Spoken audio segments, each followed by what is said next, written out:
देखिए, हम लोग इस आंदोलन को सशरीर समर्थन देने आए हैं, वैचारिक समर्थन देने आए हैं, नैतिक समर्थन देने आए हैं। और आज केवल चांडिल डैम के विस्थापितों के आंदोलन की बात और उनके समर्थन की बात ही नहीं है। जहाँ जहाँ आंदोलन हो रहे झारखंड में, जो लोगों के हक अधिकार को वंचित रखने के लिए, तो उसके पक्ष में जाकर हम लोग समर्थन दे रहे हैं। और जहाँ तक संभव है हम लोग प्रयास कर रहे हैं उनकी आवाज़ बनकर सरकार तक बात को पहुँचाई जाए। और अगर सरकार नहीं मानती है, नहीं सुनती है, तो फिर कहावत है कि मरता क्या नहीं करता। ऐसी परिप्रेक्ष्य में और ऐसे विकट समय में इंसान को कोई ऐसा रास्ता अपनाना पड़ता है। तो इसीलिए हम लोग फिर भी अभी चाहेंगे कि चूँकि हम लोग वाजिब तरीके से अपने अधिकार को मांग रहे हैं। चांडिल डैम बनने के कागजात निकाले जाएँ कि आखिर चांडिल डैम जिस समय बन रहा था उसका उद्देश्य क्या था, क्या वार्ता हुई थी उन लोगों के बीच जो लोग ज़मीनें ले रहे थे और जो लोग ज़मीनें दे रहे थे, उनके बीच आखिर क्या वार्ता थी कि ये डैम क्यों बन रहा है, या फिर जो डैम बन जाएगा उससे आपको कोई मतलब रहेगा कि नहीं रहेगा। ये सारी वार्ता हुई थी। और ग्राउंड रिपोर्ट कहती है कि जब चांडिल डैम का निर्माण किया गया था तो उस समय ये बात सामने आई थी कि वो जो ज़मीन देने वाले थे, ज़मींदाता, उन्हें ये आश्वासन दिया गया था कि इस डैम से जो पानी उपलब्ध होगा उससे सिंचाई के उपयोग में आएगा, उससे आपके खेतों तक पानी जाएगा। और यही नहीं, यदि बिजली का उत्पादन होगा तो उस बिजली से प्रथम आपको निःशुल्क बिजली मुहैया कराया जाएगा। यही नहीं, यहाँ जो भी रोजगार के अवसर प्राप्त होंगे उसमें प्राथमिकता उनको मिलेगी जो विस्थापित होंगे, यानी 116 गाँव।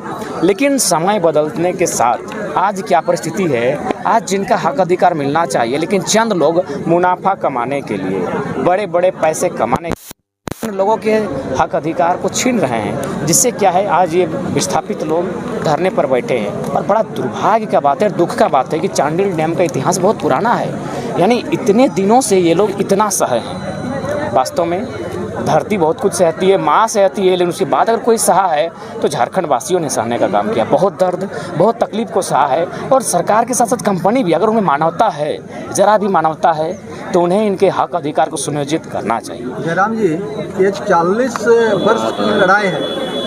आज तक इन्होंने खाली लड़ाई किया, अनशन किया, बहुत सारे इस तरह का प्रोग्राम कर चुके हैं। अगर फिर भी सरकार नहीं मानती है, विभाग नहीं मानता है, तो इस रूप में आप किस तरह से आंदोलन खड़ा करना चाहते हैं? देखिए, मेरा मानना है कि अगर उसके बाद भी निरंकुश लोग नहीं मानते हैं, कुछ लालची लोग जो सत्ता को चला रहे हैं पीछे से, अगर वे लोग नहीं मानते हैं, तो मुझे लगता है कि अंतिम जो उपाय होता है, क्योंकि अंग्रेज भी कभी यहाँ सरकार ही चला रहे थे, सरकार आज भी है, सरकार का सिर्फ नाम बदला है, झारखंडी सरकार भारतीय सरकार बनी है, बाकी तरीका अगर वही अंग्रेजों की तर्ज पर, तो जिस प्रकार अंग्रेजों से हमने हथियार उठाकर तीर धनुष के साथ सामना किया था, हम चाहेंगे इस माटी के लोगों को बैठकर एक रणनीति बनाकर और कुछ बेटों को राज तिलक करके घर से बाहर यह कहते हुए भेजा जाए कि तुम्हारी घर वापसी या तो अधिकार के साथ हो, विस्थापितों को न्याय दिलाकर हो, या फिर एक बहुत बड़े उलगुलान के साथ हो, ताकि जो बुरे लोग हैं, जो शैतान राक्षस प्रवृत्ति के लोग हैं, जो 40 साल से हमारे मुद्दे को लटका कर रखे हैं और 40 साल से हमारे जो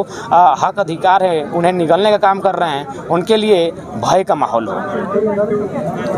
तो इसके साथ हम आपसे ये भी जानना चाहेंगे कि यहाँ जो एक ऑफिस है, अंचल कार्यालय, विस्थापितों से उनका कार्ड में जो है नौकरी का भी वादा है, लेकिन यहाँ तो 90% बाहर से लोग, बिल्कुल झारखंडी नहीं है। इसीलिए बिल्कुल ये लड़ाई भी 1932 की लड़ाई भी इसी मुद्दे पर थी कि बाहरी लोगों का यहाँ दबदबा बड़ा है। हमें बाहरी लोगों से कोई शिकायत नहीं है, हमें यह शिकायत है कि बाहरी लोगों का अपना राज्य है, आप वहाँ खाइए, कमाइए, खटिए, यहाँ आते हैं 10% 5% जो नियम है संवैधानिक, उस आंकड़े पर आए, बाकी मैक्सिमम जो होगा वह उनको मिलेगा जो लोकल है। लोकल के साथ साथ अगर विस्थापित हैं तो उनको मिलना चाहिए। तो निश्चय ये आंदोलन बृहद होगा और बहुत भयावह होगा अगर पक्ष में विस्थापितों के पक्ष में नहीं आती है। तो क्योंकि विस्थापितों के पास अब वही कार्ल मार्क्स से कोटेशन बचा है कि मैंने तुम्हारे पास जंजीरों को खोने के अलावा कुछ नहीं बचा है, तो तुम्हारे पास सिर्फ खोने के लिए ही, अभी खोने के लिए अब कुछ नहीं बचा है, सब कुछ हार चुके हो, सब कुछ दांव पर लगा है। अगर जीवित रहना चाहते हो, जिंदा रहना चाहते हो, तो एक लड़ाई की आवश्यकता है। और मुझे लगता है आने वाले दिन झारखंड में एक ही ऐसी पृष्ठभूमि बनेगी जिससे आने वाले दिन बहुत बड़े बड़े आंदोलन और उलगुलान देखने को मिलेंगे। जयराम जी, ये जो 1900 आपका लड़ाई 32 खतियान को लेकर है, जबकि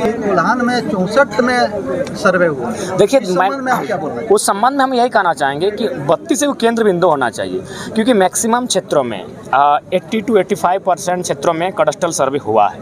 यदि कोल्हान, मुझे भी लगता है कि कुछ कोल्हान के साथियों ने भी 1927 1928 का खतियान दिखाया है। बाकी जो कोल्हान की जो असमंजस की स्थिति है, कोल्हान वासियों की सूझबूझ के साथ तय हो। अगर वहाँ कोई मैंने 64 का मामला बनता है जिसमें लोग एकमत होते हैं तो उसको स्वीकारते हैं। मैंने स्पष्ट अपना लॉजिक के साथ रखा है कि एक ही नौकरी को करने वाले लोगों का पेमेंट अलग अलग होता है। CRPF को उदाहरण देना चाहेंगे, मेरे 4 साथी एक ही दिन उनका ज्वाइनिंग होता है, लेकिन क्षेत्र के अनुसार उनका पेमेंट अलग अलग है। तो जब क्षेत्र के अनुसार एक ही नौकरी में पेमेंट अलग अलग हो सकता है, तो क्षेत्र के अनुसार एक ही राज्य में डोमिसाइल अलग अलग होना चाहिए सुविधा के लिए। कैलाश यादव इधर कर रहा है, झारखंड किसी का बाप है। देखिए, उसका हम चाहेंगे ना, मीडिया बंधुओं से हाथ जोड़ के प्रार्थना करेंगे। सबसे पहले बात तो वो लोग हमसे आयु में बड़े हैं, उनको नमन करते हैं, लेकिन हम एक व्यक्तिगत बोलेंगे, उन लोगों को तुल ना दिया जाए। अनाप शनाप, ना कोई लॉजिक है, ना कोई उनके पास विचार है, ना कोई आइडिया है, ना नॉलेज है, वो डिबेट में कहीं टिकेंगे। तो ऐसे लोगों को खामोखाम मीडिया बंधु लोग हीरो बना रहे हैं। बाकी वे लोग इंसान है, इंसान का हम सम्मान करते हैं, खाने के लिए आए अच्छा है, कमाने के लिए अच्छा बात है, लेकिन झारखंड उनका नहीं हो सकता। इसलिए नहीं हो सकता है कि वो श्रीमान खुद अपने मुख से स्वीकारते हैं कि मेरा दोनों जगह है, पूरा भारत में है। तो बोका आदमी है क्या? आप एक ही राज्य में हक अधिकार ले सकते हैं, स्थानीयता का प्रावधान एक राज्य में ले सकते हैं, नियोजन में आरक्षण का प्रावधान एक राज्य में ले सकते हैं, आपकी भाषा संस्कृति परंपरा का संरक्षण एक राज्य में ले सकते हैं। तो हमको लगता है ऐसे लोगों को तुल ना दिया जाए, मीडिया बंधुओं से आग्रह है। तो 32 का खतियान लागू होने से चांडिल डैम जो विस्थापित हैं उन लोगों को कितना फायदा हो सकता है? हाँ, निश्चय ही, चूँकि जब 32 की जब लड़ाई लागू होगी तो चांडिल डैम के जो विस्थापित है निश्चय उनको लाभ मिलेगा, क्योंकि इसका मकसद ही है बाउंड्री वाल चारों तरफ से झारखंड को घेर देना, ताकि बुरी शक्तियों का यहाँ प्रवेश ना हो।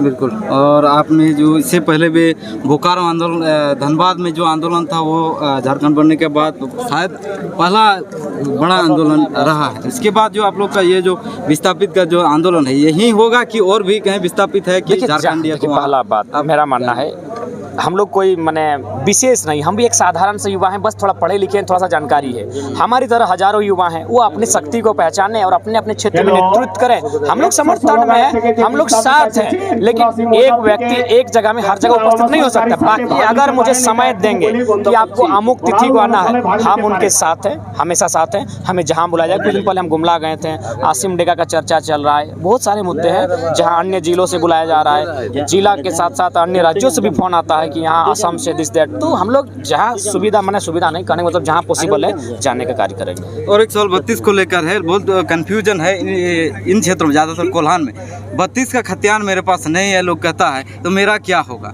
ये बहुत ज़्यादा डर है लोगों को। अरे दादा, कोल्हान एकदम स्पेशली कोल्हान की माटी में खड़ा होकर कोल्हान के माताओं, बहनों, भाइयों, बंधुओं, काका जेठा सबको संदेश होगा, आपके पास खतियान नहीं है, चलिए हटाइए, 32 का भी नहीं है, 34 का भी नहीं है, 36 का भी नहीं है, 64 का नहीं है। आपके पास गांव के लोग हैं, ग्राम सभा है, वह बैठेगी, आपकी भाषा संस्कृति परंपरा को देखेगी और चयनित करेगी कि हाँ, ये व्यक्ति हमेशा सदियों से यहाँ रहा है, यहीं के खाटी मानुस है, राड़ मानुस है, इसको स्वीकृति दी जाती है।